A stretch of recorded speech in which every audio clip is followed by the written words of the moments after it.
Let us now inspect the arguments provided from the geochemistry and cosmochemistry in favor of existence of a core. Geochemistry is that branch of science that deals with the chemistry of earth, especially the distribution of elements within the earth and how they have changed through time.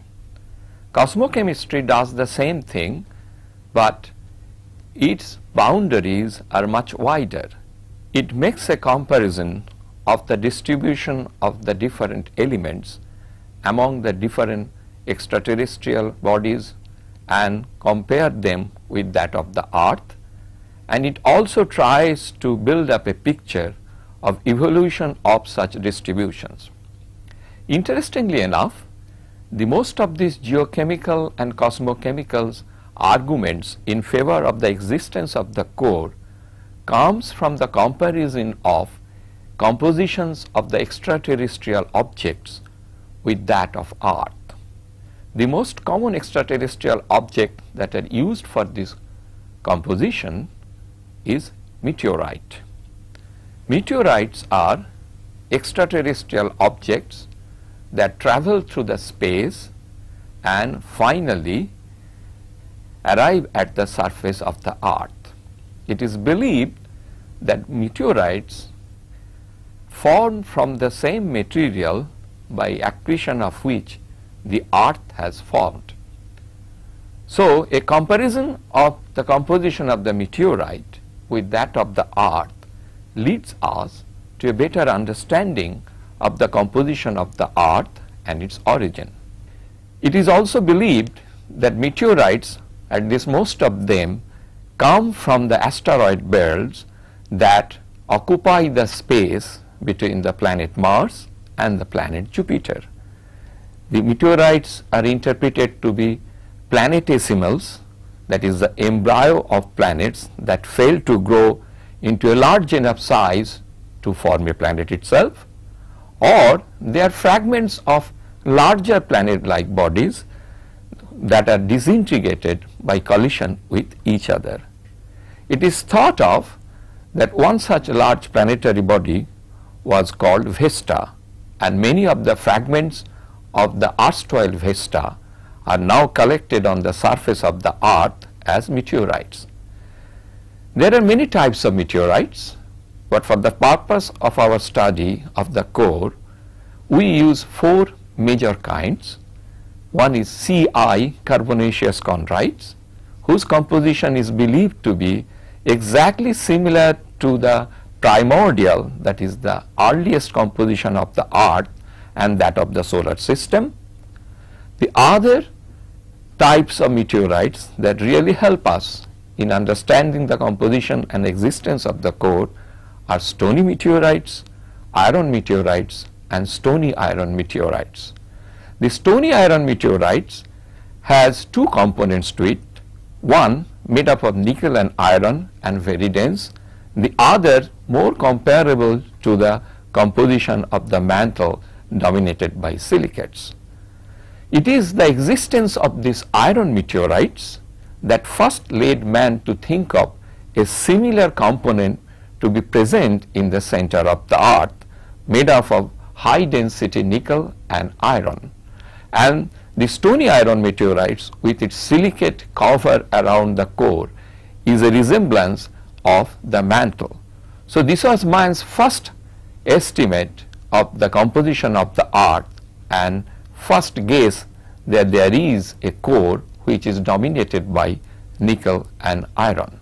The physicists, when considered the earth as a rotating mass, they found the properties of this rotating mass does not match if the earth is taken to be a homogeneous body having uniform composition from the surface to the center of the earth. Sir Harold Jeffreys, in as early as 1926, calculated the rigidity of earth, and he found the rigidity of the earth does not match the rigidity of the mantle.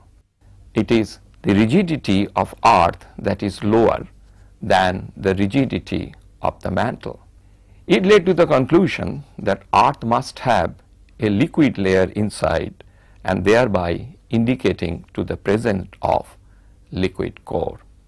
Jacobs from USA calculated the change of density at depth with increase in temperature, and he found that at a depth of 5151 kilometer, that is the boundary between the inner and the outer core, there is a major change in density, and that density cannot be attained by any liquid, thereby proved the existence of solid core. The next evidence from the study of physical properties of earth comes from the calculation of its moment of inertia. A parameter is calculated called ratio of moment of inertia, designated as capital C, has a cutoff value of 0.4 for a mass which is homogeneous and spherical and rotating around its own axis. Any value of this parameter less than that of 0.4 will indicate there is an uneven distribution of mass with greater mass at the center. The value of this parameter for earth is 0.33, indicating the presence of a central core. For moon, the value is very close to 0.4.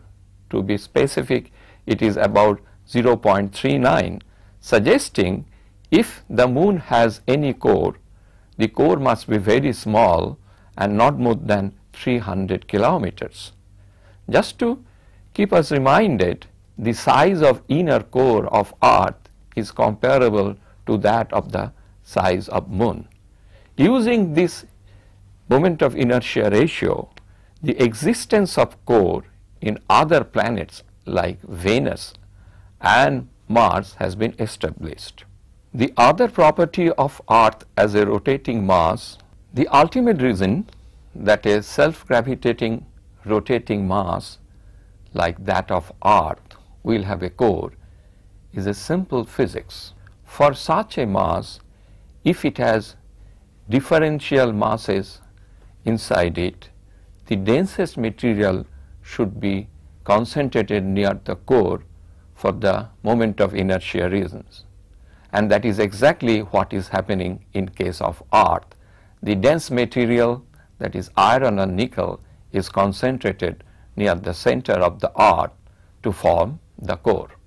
Now that we know what is a core of a planet and what is our core, that is the core of our planet, and also establishing the existence of core by using very simple properties of earth as a rotating mass to very sophisticated calculations of geochemistry and cosmochemistry, we should look into the origin of the core, how it has formed and when it did start to form.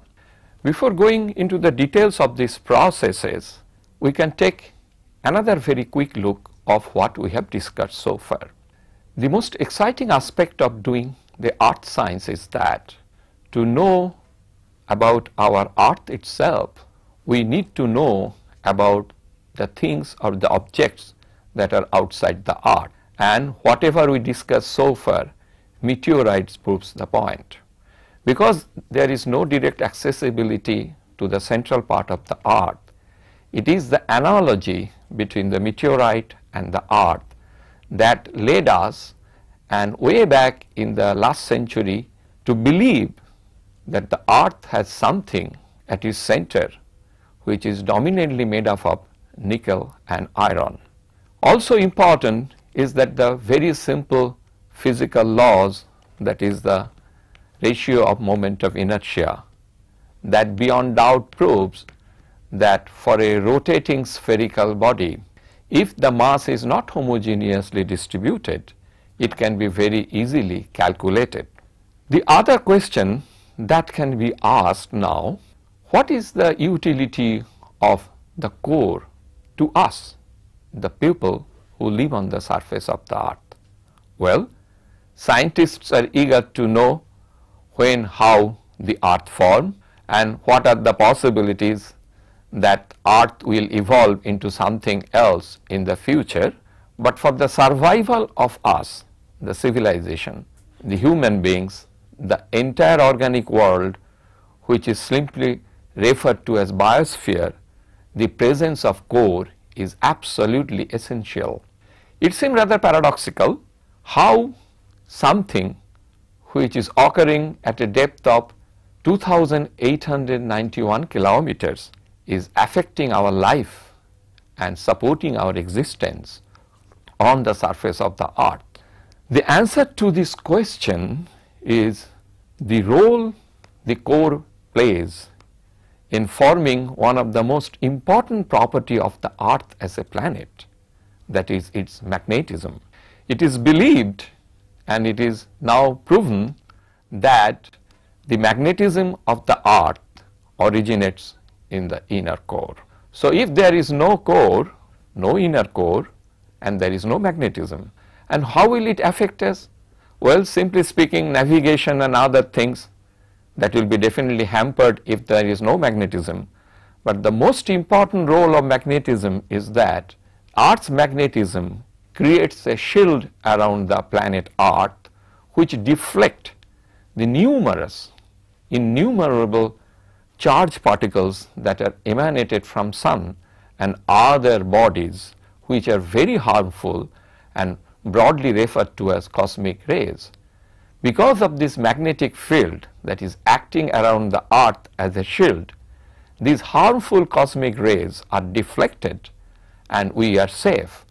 Had these cosmic rays reached the surface of the earth, the most part of the biosphere would have been destroyed and we would not have the type of life that you are enjoying today.